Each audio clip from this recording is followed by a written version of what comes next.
જય જગન્નાથ। વિરામ બાદ ફરી એકવાર આપ સૌનું સ્વાગત છે। આપણે વાત કરી રહ્યા છીએ કે રથયાત્રાનું ઐતિહાસિક મહત્વ અને સાંસ્કૃતિક મહત્વ। રથયાત્રા અત્યારે જે રીતે પ્રારંભ થઈ છે અને ભગવાન પોતાના ભાઈ અને બહેન સાથે જ્યારે નગરચર્યાએ અત્યારે નીકળ્યા છે ત્યારે ભક્તોનો ઉત્સાહ અત્યારે જોવા મળી રહ્યો છે। ઠેર ઠેર ભક્તો દ્વારા જે સ્વાગત કરવામાં આવી રહ્યું છે। રથયાત્રા વિશે વાત કરીશું, તેના મહત્વ વિશે વાત કરીશું। આપણી સાથે ફરી એક વખત હાર્દિક જોશી કે જેઓ કથાકાર તરીકે જોડાયા છે। હાર્દિકજી, સ્વાગત છે આપનું કાર્યક્રમમાં। જી નમસ્કાર। હાર્દિકજી, આજનો આ પાવન અવસરની આપણે વાત કરી રહ્યા હતા અને જ્યારે તેનું સાંસ્કૃતિક મહત્વની વાત કરવામાં આવે તો રથયાત્રાનું પારંપરિક અને સાંસ્કૃતિક મહત્વ શું છે? જી બિલકુલ, રથયાત્રાનું સાંસ્કૃતિક મહત્વ એ છે કે ભગવાન વર્ષ દરમિયાન પોતાના નિજ મંદિરની અંદર બિરાજમાન હોય, તમામ ભક્તો તેમના દર્શન કરવા આવતા હોય છે, પરંતુ આજના શુભ દિવસે એ ભગવાન સ્વયં પોતાના મોસાળની અંદર એટલે કે સરસપુરની અંદર જઈ અને તમામ ભક્તોને દર્શન આપવા માટે નીકળતા હોય છે। જે વ્યક્તિઓ પોતાના ભગવાનના દર્શન કરવા માટે કે એટલે મંદિરની અંદર નથી જઈ શકતા, જે નાના નાના બાળકો છે, જે પોતાના અશક્ત વૃદ્ધ છે, તેવા વ્યક્તિઓ અને તમામ નગરની અંદર આવતી તમામ આપત્તિઓ એના પણ નિવારણ માટે એ ભગવાન ખાલી નીકળતા હોય છે। ભગવાનની જ્યાં જ્યાં દ્રષ્ટિ પડતી હોય છે એ નયન પથગામી ભવતુમે કે એ બધી જ જગ્યાએથી તમામ વસ્તુઓ દૂર થતી હોય છે, તમામ ભક્તોના પણ દુઃખ દૂર થતા હોય છે। માટે આજના દિવસે એ ભગવાન રથયાત્રાએ નીકળતા હોય છે।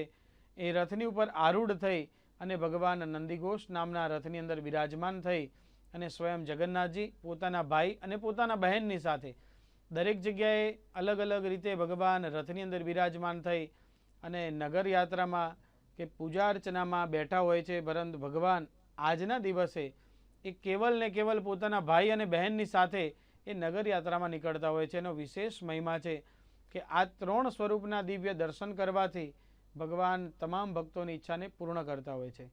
આ દર્શનનો મહિમા એના માટે કીધો છે કે શાસ્ત્રમાં પણ વર્ણન કર્યું કે બીજા બધા દેવોની પૂજા અર્ચના, બીજા બધા જ સ્વરૂપ જે વિષ્ણુના અલગ અલગ સ્વરૂપ બતાવ્યા, એ તમામ ભક્તો એ તમામ સ્વરૂપોની પૂજા અર્ચના કરવી જોઈએ।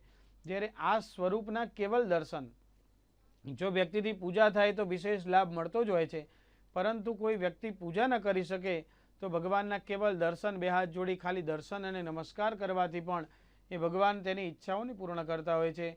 મંત્ર ત્યાં સુધી કહે છે કે યસ્ય સ્મરણ માત્રેણ જન્મ સંસાર બંધનાત વિમુચ્યતે નમસ્તસ્મય વિષ્ણવે પ્રભુ વિષ્ણુ। હે વિષ્ણુ, આ સ્વરૂપ, હે પ્રભુ વિષ્ણુ, તમારા આ સ્વરૂપના હું દર્શન કરી, સ્મરણ કરી અને જન્મ જન્માંતરના પાપોમાંથી હું મુક્ત થઉં તેવા ભાવ સાથે તમામ ભક્તોએ આજના રથયાત્રાના શુભ દિવસે એ ભગવાન જગન્નાથજીના, બહેન સુભદ્રાજીના, ભાઈ બલરામજીના દર્શન કરી અને જીવનને ધન્યતા અનુભવવી જોઈએ।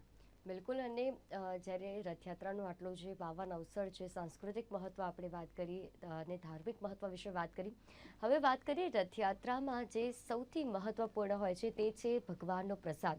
અને પ્રસાદનું પણ અલગ જ મહત્વ હોય છે, કારણ કે એ પ્રસાદ ખાવાથી પણ કહેવાય છે કે ઘણા બધા આપણા જે આપણને તે ધન્યતા અનુભવાય અને બહુ જ એવા નસીબદાર વ્યક્તિઓ હોય છે કે જેમને ભગવાનનો પ્રસાદ જે છે તે ગ્રહણ કરવાનો એવો મોકો મળતો હોય છે। ત્યારે પ્રસાદ વિશે જણાવશો, કેટલું મહત્વ એનું રહેલું છે?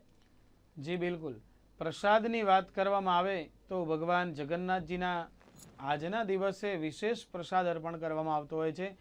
જે કાલી રોટી, સફેદ દાળ એટલે કે દૂધપાક અને માલપુઆ એ ભગવાનની સન્મુખ મૂકવામાં આવતા હોય છે। જે મૂકવાથી ભગવાનની સૌથી પ્રિય વસ્તુ એ ખીર એટલે કે દૂધથી બનતી ખીર, અને એની અંદર પણ ભગવાન જગન્નાથજીની જે મુખ્ય રથયાત્રા પુરીમાં યોજાતી હોય એ પુરીની રથયાત્રામાં પણ ભગવાનને આવો ભોગ અર્પણ કરવામાં આવે છે। ભગવાનનો વિશેષ ભોજન એ ચોખાથી બનતી વસ્તુઓ છે, ભાત। તો એ ભાતથી બનતી તમામ સામગ્રીઓ, એમાં તો પણ વિશેષ રૂપે એ દૂધપાકનો ઉપયોગ કરવામાં આવતો હોય છે। દૂધપાક અર્પણ કરવાથી એ ભગવાન ખૂબ જ પ્રસન્ન થતા હોય છે। આજના દિવસે ભગવાનની આગળ આ બે વસ્તુ અર્પણ કરી અને ઘીના દીવા અર્પણ કરવાથી એ ભગવાન પ્રસન્ન થઈ ભક્તોની ઈચ્છાને પૂર્ણ કરતા હોય છે। રથયાત્રાના દિવસે અલગ અલગ પ્રસાદ અર્પણ કરવામાં આવતા હોય છે। જેવી રીતે સિઝનના ફળ તો વાત કરવામાં આવે, કેરી છે, જાંબુ અને અલગ અલગ બીજા પ્રકારના પણ ફળ છે એ ભગવાનની સન્મુખ અર્પણ કરવા જોઈએ। જાંબુ અર્પણ કરવાથી આંખના નેત્રના લઈ અને વિકારથી નેત્રના વિકારના કોઈ પણ રોગ હોય, આંખોના કોઈ પણ પ્રકારના રોગ હોય તો એ જીવનમાં દૂર થતા હોય છે. માટે કરી ભગવાનના ચરણની આગળ એટલે કે ભગવાનના માટે ભોજન અર્પણ કરો છો, એની અંદર જાંબુનો ઉપયોગ કરવામાં આવતો હોય અને જાંબુ એ ભગવાનને ફળ અર્પણ કરવું જોઈએ આજના દિવસે. અને કેરીની જતી સિઝન કહેવાય કે કેરી એ અત્યારનું ફળ છે, એ ભગવાનના ચરણમાં અર્પણ કરવું જોઈએ. એ શુભતા, જીવનની અંદર શુદ્ધતાની સાથે સાથે શુભત્વ એ આ ફળ આપતા હોય છે. ભગવાનને આજે ઉગાડેલા મગ અર્પણ કરવા જોઈએ. ઉગાડેલા મગ અર્પણ કરવાથી પણ ભગવાનની પ્રસન્નતા જીવનમાં પ્રાપ્ત થતી હોય છે. એ પ્રસાદ અર્પણ કરવાથી ભગવાન આરોગતા હોય ત્યારે ભગવાન એ જીવનમાં તમામ ભક્તોને શરીરની અંદર જે ઉર્જાઓ જે સમયે જરૂર પડતી હોય તે ઉર્જા ભગવાનની કૃપાથી પ્રાપ્ત થતી હોય છે. માટે આજે વિશેષ મગ અને જાંબુ એનો પણ પ્રસાદ અર્પણ કરવો જોઈએ. ભગવાનને કેરી અને કાકડીનો પણ પ્રસાદ અર્પણ કરવો જોઈએ. ભગવાનને દૂધપાક અને માલપુઆ પણ અર્પણ કરવા જોઈએ. અને આજના દિવસે ભગવાન જે નગરયાત્રા કરી અને પોતાનો થાક, જો પોતાના શરીરમાં થાક અનુભવતા હોય તો ભગવાનનો થાક દૂર થાય માટે કરી ભગવાનની આગળ માખણ અર્પણ કરવું જોઈએ. એવો શાસ્ત્રમાં વિશેષ રૂપે વર્ણન કર્યો કે તમામ વિષ્ણુના જે સ્વરૂપો છે તે બધાને સફેદ કલરની સામગ્રી એ અર્પણ કરવાથી ભગવાનની પ્રસન્નતા પ્રાપ્ત થતી હોય છે. સફેદ સામગ્રીની અંદર સૌથી ઉત્તમમાં ઉત્તમ વસ્તુ એટલે કે માખણ કહેવામાં આવે છે. એ જેટલું પણ નરમ હોય, એ જેટલું સફેદ મુલાયમ હોય, એ ભગવાન પણ એનાથી પણ એકદમ મુલાયમ પોતાનું સ્વરૂપ બતાવતા હોય છે. ભગવાન પોતાના ભક્તોને એ પ્રસાદ આરોગી એનું જીવન પણ એટલું જ સરળ બનાવતા હોય છે. માટે કરી ભગવાનની આગળ આવો પ્રસાદ અર્પણ કરવો જોઈએ. અને આ પ્રસાદ અર્પણ કરવાથી એ ભગવાન જીવનની અંદર તમામ ઈચ્છાને પૂર્ણ કરે છે. અને જેના જીવનમાં ધનની અને ધાન્યની વૃદ્ધિ કરવી છે, એ ધાન્યની વૃદ્ધિવાળા અભિલાષાવાળા વ્યક્તિઓએ આજના દિવસે ભગવાનને મગજાંબુ, કેરી, કાકડી આ બધી જ વસ્તુઓ અર્પણ કરી અને ભગવાનને પ્રસાદ આરોગાવવો જોઈએ. બિલકુલ. અને પ્રસાદનું જે રીતે અલગ મહત્ત્વ ધરાયેલું છે અને ભક્તોએ કઈ રીતે પ્રસાદ અર્પણ કરવો જોઈએ તેના વિશે પણ આપણે વાત કરી. હવે વાત કરીએ કે કોઈ પણ ભક્ત જેમણે ભગવાનની પૂજા કરવી છે, આમ તો ભગવાનના નામ માત્રથી જ તેમનું જે સ્મરણ છે તે કરવાથી જ તેમના સુધી તેમની આપણી ભક્તિ પહોંચી જતી હોય છે. પરંતુ કોઈ ભક્તને જો તેમની પૂજા અર્ચના કરવી છે તો તે કઈ રીતે કરી શકે, કયા એવા મંત્રો છે તેના થકી કરી શકે? જી બિલકુલ. આજના દિવસે ભગવાનની પૂજાનો મહિમા બતાવ્યો, પરંતુ ભગવાનની માનસી પૂજાનો વિશેષ મહિમા છે. કારણ કે લાખોની સંખ્યામાં જ્યારે શ્રદ્ધાળુઓ ભેગા થયા હોય, જો ભગવાનના રથનો સ્પર્શ ન થાય, ભગવાનની મૂર્તિનો સ્પર્શ ન થાય, ભગવાનના દર્શન ન થઈ શકે, તો તમે એ ભગવાનની રથયાત્રાના જ્યાં દર્શન કરતા હોય અથવા તો ઘરે બેઠા બેઠા ભગવાનના દર્શન કરતા હોય તો પણ એ ભગવાનની માનસિક પૂજાનો આજે વિશેષ મહિમા બતાવે છે કે હે પ્રભુ જગન્નાથજી, આપની મૂર્તિ, આપના રથની પહિંદ વિધિ તો મુખ્યમંત્રી દ્વારા કરવામાં આવતી હોય છે અને શહેરના પણ મુખ્ય વ્યક્તિ દ્વારા કરવામાં આવતી હોય છે. પરંતુ આંખ બંધ કરી એ ભગવાનના રથની સન્મુખ ઊભા છીએ એવો ભાવ કરવો જોઈએ. આજના દિવસે એ ભાવ કરવાથી ભગવાનના રથની આગળ ઊભા છીએ અને હે ભગવાન, હું તમારા રથની આગળ પહિંદ વિધિ એટલે કે રથના માર્ગને હું સાફ કરી રહ્યો છું. સાફ કરી અને એ ભગવાનના રથને પવિત્ર બનાવવા માટે યમુનાજીનું શુદ્ધ જળ, સાબરમતીનું શુદ્ધ જળ, અનેક તીર્થોના શુદ્ધ જળ, આ બધા જ જળ દ્વારા એ ભગવાનના રથને સ્વચ્છ કરું છું એવો ભાવ કરવો જોઈએ. ભગવાનના રથના પૈડાને એને પણ શુદ્ધ કરવો જોઈએ. અને ઓમ નમો ભગવતે વાસુદેવાય, ઓમ નમો ભગવતે વાસુદેવાય આ મહામંત્ર છે અને આ મંત્ર દ્વારા ભગવાનને પ્રસન્ન કરી શકાય છે. એ રથની અને ભગવાનની માનસી પૂજા જ્યારે કરતા હોઈએ ત્યારે આ મહામંત્રનો જપ કરવો જોઈએ. અને જગન્નાથજીનો બીજો એક બીજ મંત્ર બતાવ્યો કે ક્લીમ કૃષ્ણાય નમઃ. આ મંત્ર ભગવાનની આપણી આંખો બંધ કરી ભગવાનની સન્મુખ ઊભા છીએ એવો ભાવ કરી અને ત્યારે ભગવાનના મંત્રનો જો જાપ કરવામાં આવે તો ભગવાન જગન્નાથજીની વિશેષ કૃપા થતી હોય છે. રથયાત્રા એટલે કે અષાઢી બીજના શુભ દિવસે એ ભગવાનની માનસી પૂજા બતાવી છે. ત્યાર પછી ભગવાનને પોતાના રથની અંદર બિરાજમાન કરીએ છીએ એવો ભાવ કરી રથની અંદર માનસિક રીતે તમે બિરાજમાન કરો અને ત્યાર પહેલાં ભગવાનને સ્નાન કરાવતા એવો ભાવ કરવો. મનની અંદર એવો ભાવ ઉત્પન્ન કરી અને ભગવાનના મહામંત્ર જે આગળ બતાવ્યા તે પ્રમાણે નમો ભગવતે વાસુદેવાય મંત્ર બોલવા અથવા તો વિષ્ણુના દિવ્ય સહસ્ત્રનામ સ્તોત્રના પાઠ કરવા. આ સ્તોત્ર દ્વારા ભગવાનની ઉપર શંખ દ્વારા યમુનાજીનું જળ છે, પંચામૃત છે, આ બધા વસ્તુઓ દ્વારા ભગવાનની ઉપર મહા અભિષેક કરું છું એવો ભાવ કરો તો પણ ભગવાનને સ્નાન કરાય એનું પુણ્ય એ પ્રાપ્ત થતું હોય છે. શાસ્ત્રમાં વર્ણન કરવામાં આવ્યું કે ભગવાનની પૂજા જો જે વ્યક્તિ માનસિક રીતે પણ કરતો હોય તો ભગવાન પ્રસન્ન થતા હોય છે. જેની જોડે શક્ય હોય તે વ્યક્તિએ ભગવાનની પ્રત્યક્ષ પૂજા કરવી જોઈએ. પણ જે વ્યક્તિ અશક્ત છે, શરીરથી સુખી નથી, જે માણસના શરીરમાં શક્તિનો અભાવ છે, એવા વ્યક્તિઓએ ભગવાનની માનસી પૂજા કરવી જોઈએ. જેની જોડે ભગવાનની કૃપા હોય તે વ્યક્તિઓએ ભગવાનની પ્રત્યક્ષ પૂજા કરવી અને ત્યાર પછી એ ભગવાન જગન્નાથજીની વિશેષ પૂજા કરવા માટે એ વ્યક્તિની જેની પાસે ધનનો અભાવ છે એવા વ્યક્તિઓએ ભગવાનની માનસી પૂજા કરવી જોઈએ. પંચામૃત છે, જળ છે, આ બધી જ વસ્તુઓ દ્વારા ભગવાનને સ્નાન કરાવ્યા બાદ એ ભગવાનની માનસી પૂજા કર્યા બાદ ભગવાનની આગળ દીપ અર્પણ કરવા જોઈએ. વિશેષ દીવાનો પણ મહિમા બતાવ્યો. આજની રથયાત્રા આવી રહી હોય એટલે રથયાત્રા નહીં ખાલી નગરની અંદર ફરતી, પરંતુ આપણા જીવનની અંદર પણ ભગવાન એ આવતા હોય છે એવો ભાવ કરી પોતાના ઘરની અંદર, ઘરની બહારનું આંગણું પણ શુદ્ધ બનાવી, શુદ્ધ કરી એની ઉપર પણ તોરણ બનાવવું, તોરણ લગાડવું, રંગોળી પૂરવી અને બે બાજુ દીવા મૂકવા.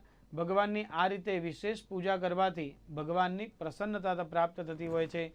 અને આ પ્રસન્નતાના માટે કરી ભગવાન રથયાત્રાના શુભ દિવસે તમામ ઈચ્છાઓને પૂર્ણ કરતા હોય છે. જે વ્યક્તિઓ પોતાના ઘરની અંદર બિરાજમાન જે ભગવાન નારાયણનું સ્વરૂપ છે, જે ભગવાન વિષ્ણુનું સ્વરૂપ છે, ભગવાનનું કૃષ્ણનું એટલે કે નાનું લાલનનું સ્વરૂપ છે, એનું પણ પૂજન અર્ચન કરી છે. દરેક વ્યક્તિની જોડે જો જગન્નાથજીની મૂર્તિ ન શક્ય હોય, મૂર્તિ ન હોય તેવા વ્યક્તિઓએ ભગવાનની આ રીતે પૂજા અર્ચના કરવી જોઈએ. અને આ રીતે પૂજા અર્ચના કરવાથી ભગવાનની ખૂબ જ પ્રસન્નતા પ્રાપ્ત થતી હોય છે. જ્યારે અષાઢી બીજના શુભ દિવસે ભગવાન આપણા જીવનમાં આવતા હોય તો આપણા જીવનમાં આવી એ ભગવાન દુઃખ અને દરિદ્રતાનો નાશ કરતા હોય છે. ભગવાન તમારી તમામ ઈચ્છાઓ જે ભક્ત ઈચ્છા રાખે છે, કારણ કે ભગવાન ભક્ત વત્સલ, આપણે પૂર્વે પણ જાણ્યું કે ભગવાન એ ભક્ત વત્સલ કહેવાય છે.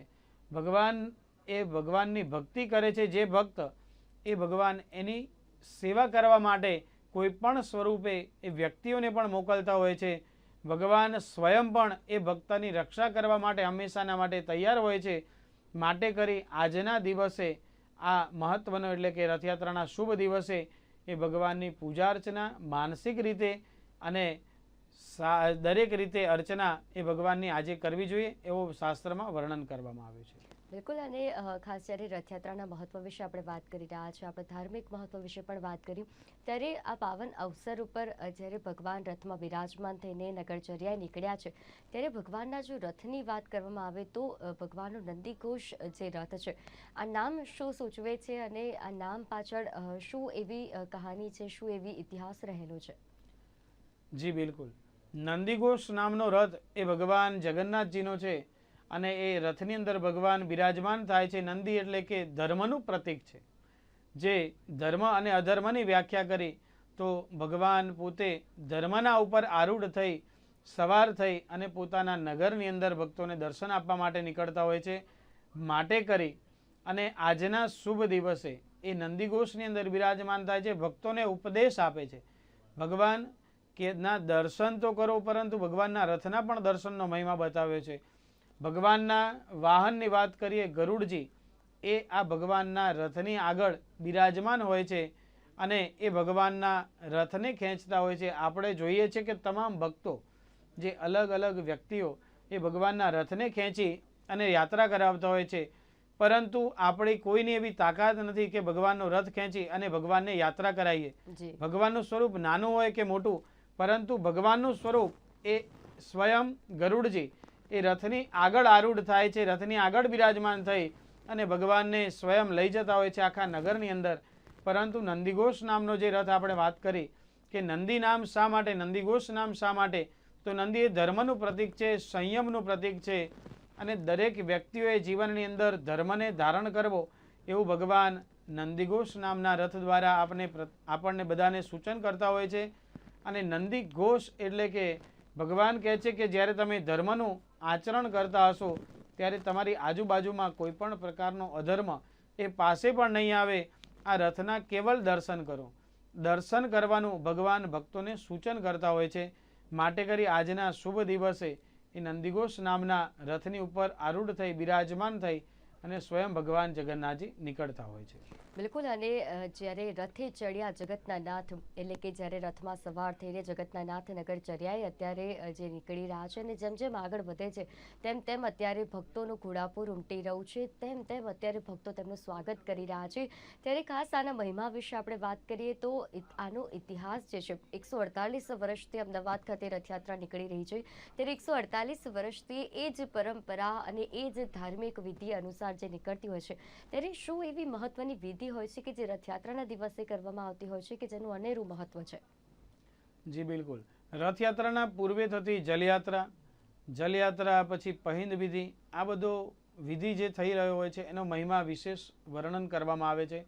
જલયાત્રા એટલે કે સાબરમતીની અંદર જઈ તમામ સાધુ સંતો બ્રાહ્મણો આ બધાની ઉપસ્થિતિની અંદર સાબરમતીની પૂજા કરી અને એ જળની અંદર પૂજા અર્ચના વરુણ દેવતાનું આવાહન કરી અને ત્યાર પછી એ રથયાત્રા માટે એ જલયાત્રા કાઢવામાં આવે છે. જલયાત્રામાં જલ લાવી અને ભગવાનને એ જળ દ્વારા સ્નાન કરવામાં આવે છે અને રથયાત્રાના અમુક દિવસ પૂર્વે જઈ ત્યાં ભગવાનની પૂજા અર્ચના કરી, જલના દેવતા વરુણની પૂજા અર્ચના કરી અને નગરની અંદર બિરાજમાન, નગરની અંદર રહેતા તમામ વ્યક્તિઓ, ભગવાનના તમામ ભક્તો એના દુઃખ દૂર થાય તે હેતુથી જળની પૂજા કરવામાં આવતી હોય છે. એ જળની પૂજાનો વિશેષ મહિમા શાસ્ત્રમાં શા માટે વર્ણન કર્યો કે જળ દરેકના જીવનમાં સાનુકૂળ બને માટે કરી એ રથયાત્રાના શુભ દિવસે, રથયાત્રાના પૂર્વે એ જળની પૂજા થતી હોય છે કે ભગવાન જગદીશ્વરની ઉપર અભિષેક કરવામાં આવશે એ જળ દ્વારા અને એ જળ તમામ ભક્તોની ઉપર અભિષેકના સ્વરૂપે છાંટવામાં આવે છે કે જે થોડું થોડું છાંટી તમામ વ્યક્તિઓ એના જીવનમાં ધન્યતા પ્રાપ્ત કરે. તમામના શરીરની અંદર કોઈ પણ પ્રકારના રોગ હોય તો ઉપદ્રવ હોય તો એ બધા ઉપદ્રવો દૂર થાય માટે કરી જગન્નાથજી ભગવાનના એ રથયાત્રાના દિવસે એ પૂજન કરેલું જળ છે એનાથી અભિષેક કરવામાં આવે છે. અને ત્યાર પછી ભગવાન જગન્નાથજીની રથયાત્રા પૂર્વે આપણા ગુજરાત રાજ્યના મંત્રીશ્રી દ્વારા, મુખ્યમંત્રી દ્વારા એ પહિંદ વિધિ કરવામાં આવે છે કે જે માર્ગને સાફ કરવામાં આવે છે. એનો પણ મહિમા વિશેષ રૂપે રહેલો છે. આજના દિવસે જે નગરના અંદર યાત્રા કરે છે ભગવાન, તો રથયાત્રા પૂર્વે જે રથ જે માર્ગથી નીકળે છે તમામ માર્ગને શુદ્ધ તો આપણે બધાએ કર્યા હોય, પરંતુ શુદ્ધતાની સાથે સાથે એને પવિત્ર પણ બનાવવામાં આવે છે અને એ પવિત્ર માર્ગ થાય ત્યાર પછી એ આગળ રથયાત્રા પ્રસ્થાન કરતી હોય છે. એ માર્ગની અંદર ભગવાન સ્વયં રથની અંદર આરૂઢ થઈ અને એ માર્ગમાં બિરાજમાન થતા હોય છે, માર્ગની અંદર આવતા હોય છે અને તમામ ભક્તોની ઈચ્છા પૂર્ણ થાય માટે સ્વયં ભગવાન જગન્નાથજી ત્યાં આગળ આવતા હોય છે. આવો વિશેષ મહિમા તમામ વિધિઓનો છે કે જે પહિંદ વિધિ છે, જે જલયાત્રા છે અને આ તમામ વસ્તુઓ એ ભગવાનની પૂજા છે એનો વિશેષ આજના દિવસે મહિમા રહેલો છે. બિલકુલ. અને હાર્દિકજી, જ્યારે આપણે મહિમા વિશે વાત કરી, આપણે પ્રસાદ વિશે વાત કરી, ત્યારે ભગવાનના આ જે સ્વરૂપ છે, આમ તો કૃષ્ણ ભગવાનના અનેક સ્વરૂપ છે અને તેના અનેક મંદિરો જે છે તે ગુજરાતભરમાં જ નહીં પરંતુ ભારતભરમાં પ્રસ્થાપિત છે. ત્યારે તેમના જે આ સ્વરૂપ છે વિશેષ કે જગતના નાથ એટલે કે જગન્નાથ તરીકે ઓળખાય છે, તે સ્વરૂપ શું વર્ણવે છે? જી, સ્વરૂપ ભગવાનનું આજે રાજાએ જ્યારે આજ્ઞા કરી અને મૂર્તિકાર જ્યારે મૂર્તિ બનાવતા હતા ત્યારે એ મૂર્તિકારે કીધું કે કોઈ પણ વ્યક્તિઓએ આ રૂમની અંદર આવવું નહીં, રૂમમાં પ્રવેશ ન કરવો. અને બરાબર 2 મહિના ગયા, બીજા 2 મહિના એટલે કે 4 મહિના થયા. ત્યાર પછી એ રાજનને મનમાં સંશય થયો. મૂર્તિકારે પૂર્વે વાત કરી હતી કે જે વ્યક્તિ આ અંદર આવશે, આ ભગવાનની મૂર્તિ હું ના બનાવીને બહાર ના આવું ત્યાં સુધી, તો એ મૂર્તિઓ ત્યાં આગળ સ્થિર થશે અને આગળ મૂર્તિનું હું નિર્માણ નહીં કરી શકું. કારણ કે આ સ્વયં જગન્નાથ એટલે કે જગતનો નાથ છે અને જ્યારે એની મૂર્તિકાર બનાવતા હતા ત્યારે ભગવાન સ્વયં, એ આપણા શાસ્ત્રમાં વાત કરી છે કે ભગવાન સ્વયં જગન્નાથજીની જે મૂર્તિ નિર્માણ થાય છે ત્યારે કોણ ત્યાં આગળ બિરાજમાન? તો ભગવાન વિશ્વકર્મા અને ભગવાન નારાયણ, નારદજી, આ બધા ત્યાં આગળ બિરાજમાન હતા અને ત્યાં આગળ બિરાજમાન થઈ અને ભગવાન સ્વયં જગન્નાથજીનું સ્વરૂપ નિર્માણ થતું હતું. બહેન સુભદ્રાજીની મૂર્તિનું નિર્માણ થતું હતું અને એક બાજુ બલરામજીની મૂર્તિનું નિર્માણ થતું હતું. ત્યાં આગળ એ રાજાને સંશય બરાબર 6 મહિને થયો અને જ્યાં ભગવાનના મૂર્તિના બનતા હતા એ રૂમ એ દ્વાર ખોલવામાં આવ્યા અને ત્યાં મૂર્તિઓ સ્થિર થઈ. આ લીમડાના વૃક્ષમાંથી આ મૂર્તિઓ બનતી હોય છે એવું શાસ્ત્રમાં પણ કહેવાય છે. સાયન્ટિફિક રીતે પણ જોઈએ તો આ મૂર્તિઓ લીમડામાંથી એટલા માટે કે મજબૂતી, આ મૂર્તિની અંદર ખૂબ જ મજબૂતી હોય છે અને વજનમાં પણ એ સારી રીતે ઊંચકવામાં ફાવે તેવી મૂર્તિઓ બનાવવામાં આવે છે. જ્યારે એ મૂર્તિ લીમડાના વૃક્ષમાંથી એ કાષ્ટમાંથી નિર્માણ થઈ અને મૂર્તિઓ બનાવતો હતો મૂર્તિકાર, ત્યારે ભગવાન સ્વયં એને આજ્ઞા આપવા લાગ્યા, આવી રીતે મુખ બનાવો, મુખની ઉપર આવો મુગટ મૂકો. આવું આવું સ્વરૂપનું નિર્માણ જ્યારે મૂર્તિકાર સ્વયં બનાવતા હતા અને મૂર્તિકારના બનાવવા જ્યાં જ્યાં બનાવતા અને ભગવાન ઉપદેશ આપતા, નારદ મુનિ કહેતા અને આ બધી વાર્તા થતી હતી. ત્યાં આગળ જ્યાં દ્વાર ખોલ્યા, જે કપાટ ખુલી ગયા, ત્યારે એ મૂર્તિઓ ત્યાં સ્થિર થઈ અને ત્યારથી મૂર્તિઓ એ ભગવાનના હાથ અને પગ પૂર્ણ ન કરી શક્યા. પેટના ભાગથી નીચેનો ભાગ એ ભગવાનની ત્રણેય મૂર્તિઓનો ના બન્યો. પરંતુ ભગવાને વિશેષ આ મૂર્તિની અંદર મહિમા કીધો કે જે મૂર્તિની અંદર અમૃત કળશ મૂકવામાં આવે છે. આ અમદાવાદની જે જગન્નાથ મંદિરની મૂર્તિની વાત નથી, પરંતુ જે જગન્નાથપુરીની અંદર જે મૂર્તિ બિરાજમાન છે તે મૂર્તિની અંદર એક અમૃત કળશ મૂકવામાં આવે છે. ભગવાન સ્વયં કૃષ્ણ સ્વધામ ગયા ત્યાર પછી જે અમૃત કળશની અંદર ભગવાનના પુષ્પ મૂકવામાં આવ્યા હતા, જે ભગવાનનું પરમ તત્વ છે તે મૂકવામાં આવ્યું. તે આ મૂર્તિની અંદર બિરાજમાન એ ભગવાન જગન્નાથજીની મૂર્તિની અંદર મધ્ય ભાગની અંદર મૂકવામાં આવતું હોય છે. અને એ મૂર્તિની અંદર જે વ્યક્તિ દર્શન કરતું હોય, જે વ્યક્તિ આ ભગવાનના હાથ નથી, ટૂંકા હાથ અને ટૂંકા પગ એવી મૂર્તિના પણ જે વ્યક્તિ દર્શન કરે છે જગન્નાથજીના, તે જગન્નાથજી તેના તમામ દુઃખ દૂર કરે છે. શરીરની અંદર આંતરિક રીતે જે પણ રોગ છે જેનું ક્યારેય નિરાકરણ ન થાય તેવા રોગોનું પણ નિરાકરણ એ ભગવાન સ્વયં જગન્નાથજી કહેવાય છે કે આ મૂર્તિના દર્શન કરી અને જે જે ઈચ્છાઓ રાખશે તેની ઈચ્છાને હું અવશ્ય પૂર્ણ કરીશ. જે વ્યક્તિઓ આજ આ મૂર્તિના દર્શન એ રથયાત્રાના શુભ દિવસે કરશે, રથયાત્રાની આગળ પાછળના શુભ દિવસે કરશે, તે વ્યક્તિઓની તમામની ઈચ્છાઓને હું આજના દિવસે એ પૂર્ણ કરીશ એવું ભગવાનનું વચન છે.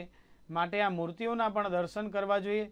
અને વિશેષ રૂપે જે વ્યક્તિ આ ભગવાન જગન્નાથજીના આ સ્વરૂપના દર્શન કરે છે તેની ઈચ્છાઓ પૂર્ણ થતી હોય છે. જ્યારે મૂર્તિકારે ત્યાંથી અદૃશ્ય થયા, ભગવાન પણ અદૃશ્ય થયા અને મૂર્તિઓ ત્યાં પણ સ્થિર થઈ. એ મૂર્તિઓનો વિશેષ મહિમા એટલા માટે કહેવામાં આવે છે કે ભગવાનના હાથ પણ ટૂંકા અને પગ પણ નથી એટલા. તો એ ભગવાનના સ્વરૂપ આ રીતે રહેવાનું કારણ એ રાજાએ એ દ્વાર ખોલાવ્યા અને દ્વાર ખોલતા ભગવાન ત્યાં સ્થિર થયા અને સ્વયં જગન્નાથજી જગતના જે નાથ કહેવાય છે તે ભગવાનનું સ્વરૂપ તેટલું જ ત્યાં આગળ રહ્યું. અને જે મૂર્તિના આ દર્શન કરતા હોય છે ભગવાનના આંખનો મહિમા છે. ભગવાનની જગન્નાથજી મૂર્તિ કેવી રીતે ઓળખવી? તો જે મૂર્તિની અંદર અલગ અલગ સ્વરૂપ છે ત્રણ, તો ત્રણેય સ્વરૂપ આપણને એક જ રીતે જોઈએ તો એક જ જેવા દેખાતા હોય છે. પરંતુ ભગવાન જગન્નાથજીની જે મૂર્તિ છે તેના સ્વરૂપ અલગ રીતે કેવી રીતે? તો ભગવાનનો ગોળ આકારમાં આંખ, આંખના અંદરની કીકીનો ભાગ છે બિલકુલ ગોળ છે. અને જ્યારે સુભદ્રાજી અને બલરામજીની મૂર્તિ છે તેમની મૂર્તિની આંખો એ થોડી અલગ દેખાતી હોય છે. માટે ભગવાન જગન્નાથજી જે નેત્ર સંબંધિત રોગના વ્યક્તિઓ, જે નેત્રની બીમારીથી પીડાતા વ્યક્તિઓ એ ભગવાનના જો દર્શન કરતા હોય તો એના નેત્રના પણ રોગ દૂર થાય છે એવું શાસ્ત્રમાં વર્ણન કરવામાં આવ્યું છે. જી બિલકુલ, ખૂબ જ સુંદર રીતે આપે તેમના સ્વરૂપનું વિશે વર્ણન કર્યું. જ્યારે રથયાત્રાની વાત કરીએ છીએ, અમદાવાદમાં 148મી આ રથયાત્રા છે. જગન્નાથપુરીમાં પણ રથયાત્રા નીકળતી હોય છે ત્યારે ખાસ ખૂબ જ એનું વિશેષ મહત્ત્વ રહેલું છે. તો જગન્નાથની જે રથયાત્રા છે તે પણ વિશેષ માનવામાં આવતી હોય છે. તો શું અંતર રહેલું છે જગન્નાથની રથયાત્રા અને અમદાવાદની રથયાત્રા? જી બિલકુલ, જગન્નાથજીની રથયાત્રા છે તે રથયાત્રામાં લાખોની સંખ્યામાં ભક્તો જોડાતા હોય છે, લાખોની સંખ્યામાં સાધુ સંતો જોડાતા હોય છે. અને એ દરિયાના કિનારે આવેલું મંદિર એ દિવ્ય મંદિરની વાત જ અલગ છે. અને પ્રાચીન મંદિર એ ભગવાનનું સ્વયં ત્યાં આગળ સ્થાન છે. વિષ્ણુનું એક મહાતીર્થ કહેવાય છે. જે આપણા શાસ્ત્રમાં વર્ણન કર્યા 4 ધામ એમાંનું એક ધામ એ ભગવાન જગન્નાથપુરી. કારણ કે પુરી છે એ મોક્ષદાયીની નગરી છે. ત્યાં આગળ ગયેલા વ્યક્તિઓ એ જીવનમાં મોક્ષને પ્રાપ્ત કરતા મોક્ષના અધિકારી હોય છે એવું ભગવાન સ્વયં જગન્નાથજી ગરુડજીનો પણ આવો સંવાદ થયેલો છે. જ્યારે ભગવાન જગન્નાથજીનું એ મંદિર એનો મહિમા છે કે જે મંદિરની ઉપરની ધ્વજા એની ઉપર ચક્ર બિરાજમાન છે. જે સુદર્શન ચક્ર છે તેવો જ તે ચક્રનો પણ મહિમા બતાવ્યો. જે વ્યક્તિ જગન્નાથજીના દર્શન કર્યા બાદ મંદિર પરિસરની પ્રદક્ષિણા કરી એ ચક્રના દર્શન કરે, એ જ ભગવાનની ધજાના દર્શન કરે, એ ધજા હવાના વિરુદ્ધ એટલે કે બીજા દિશામાં ડાયરેક્શનની અંદર ફરતી હોય છે. એ મંદિરની અંદર મૂર્તિની ઉપર જે ધજા બિરાજમાન છે તે ધજાના અને મંદિરના શિખરની આજુબાજુમાં કોઈ પણ પ્રકારના પક્ષીઓ એ ફરી નથી શકતા. કોઈ પણ વિમાન એ મૂર્તિની એટલે કે મંદિરની પરિસરની આજુબાજુમાં પણ ફરતા નથી હોતા. જગન્નાથજીના એ મંદિરનો મહિમા અને એ મૂર્તિનો મહિમા છે. એવી રીતે પુરીની યાત્રાનો પણ મહિમા બતાવ્યો છે. પુરીની યાત્રા બરાબર 12 દિવસ સુધી અને 12 થી 15 દિવસ સુધી એ યાત્રા ફરતી હોય છે. જગન્નાથજી પુરીની જે યાત્રા બંધાય છે એ યાત્રાની અંદર વિશેષ વ્યક્તિઓ તો હોય, પરંતુ ભગવાનનું સ્વરૂપ પણ એટલું દિવ્ય અને ભગવાનનો રથ પણ એટલો દિવ્ય મોટો બિરાજમાન સ્વરૂપની અંદર એ ભગવાન સ્વયં દર્શન આપતા હોય છે. ત્યાંથી ભગવાન પોતાના માસીના ઘરે જાય છે અને અમદાવાદની અંદરની નગરયાત્રામાં એ ભગવાન પોતાના મોસાળમાં એટલે કે મામાના ઘેર જાય છે, સરસપુરની અંદર જાય છે. પેલો રથ છે એ ગુડીચા મંદિર પુરીની અંદર ઓડિશામાં એ ગુડીચા મંદિર એટલે કે માસીના ઘરે જઈ અને ભગવાનનું ત્યાં પણ દિવ્ય વિષ્ણુનું જ મંદિર છે અને ત્યાં જઈ ભગવાન પોતાના ભક્તોને દર્શન આપે છે. અને એટલા બધા પ્રસાદ અલગ અલગ વિવિધ પ્રકારના પ્રસાદ એ ભગવાન ત્યાં ગ્રહણ કરતા હોય છે. પ્રસાદ આરોગવામાં આવે છે, ભગવાનને અર્પણ કરવામાં આવે છે. એનો પણ એટલો જ મહિમા છે. એવી જ રીતે આપણી અમદાવાદની નગરયાત્રા રથયાત્રા એ ભગવાન નીકળતા હોય છે. એનો પણ મહિમા છે કે ભગવાન પોતાના ભક્તોને દર્શન આપવા માટે વિશેષ રૂપે પોતાના મોસાળની અંદર જાય અને જે અમદાવાદ મૂળ નગર છે એ નગરની અંદર ભગવાન પરિભ્રમણ ભક્તો દ્વારા કરાવવામાં આવતું હોય છે અને ભગવાન દર્શન તમામ ભક્તોને આપતા હોય છે. અને રથયાત્રાની અંદર આ રથયાત્રાને જે પુરીની રથયાત્રા છે એની અંદર ફેર એટલો જ છે કે ભગવાનની એ રથયાત્રા આનાથી ઘણી મોટી હોય છે. આ રથયાત્રા પણ ગુજરાતની સૌથી મોટામાં મોટી રથયાત્રા એ આપણી અમદાવાદની ગણાતી હોય છે અને આ રથયાત્રા પણ સૌથી જૂની છે. આ રથયાત્રાના દિવસે એ ભગવાન પોતાના ભક્તોને દર્શન આપવા માટે આવે છે અને પુરીની જગન્નાથજીની જે રથયાત્રા છે તેની અંદર પણ ભગવાનના ભક્તો એ દર્શન કરવા માટે રથયાત્રામાં નીકળતા હોય. ભગવાન સ્વયં એ તમામ ભક્તોને દર્શન આપવા માટે નીકળતા હોય છે. આવા અલગ અલગ મહિમા એ બંને રથયાત્રાની અંદર બતાવવામાં આવ્યા છે. જી બિલકુલ. અને ખાસ હાર્દિકજી, આજે આપ અમારા સાથે આ વિશેષ દિવસે જોડાયા, કારણ કે આ પાવન અવસર ઉપર પણ આપે જે ખૂબ જ સુંદર રીતે આજના દિવસનું વર્ણન કર્યું, આજના દિવસનો મહિમા વિશે વાત કરી. આપ અમારી સાથે જોડાયા તે બદલ આપનો ખૂબ ખૂબ આભાર. જી નમસ્કાર. તો અત્યારે રથમાં સવાર થઈને જગતના નાથ અત્યારે આપના દ્વાર આવી રહ્યા છે અને અત્યારે ઠેર ઠેર ભક્તોનો ઉત્સાહ જોવા મળી રહ્યો છે. ભક્તો દ્વારા ભગવાનને આવકારવામાં આવી રહ્યા છે, કારણ કે આ રૂડો અવસર એ ભક્તોને મળી રહ્યો છે. 364 દિવસ તો આપણે જ્યારે ભગવાનના દર્શન કરવા જતા હોય છે, જ્યારે એક દિવસ જગતનો નાથ જ્યારે આપણા દ્વારે આવતો હોય તો ત્યારે ભક્તોમાં પણ ઉત્સાહ જોવા મળતો હોય છે. અને રથયાત્રા આગળ અત્યારે જેમ જેમ રથ આગળ વધી રહ્યા છે, જગતના નાથ ભાઈ બલરામ બહેન સુભદ્રાજી સાથે અત્યારે રથમાં સવારથી નગરચર્યાએ નીકળ્યા છે. રથયાત્રાની પડે પડની માહિતી અમે આપને આપતા રહીશું. જોતા રહો ગુજરાત ન્યૂઝ.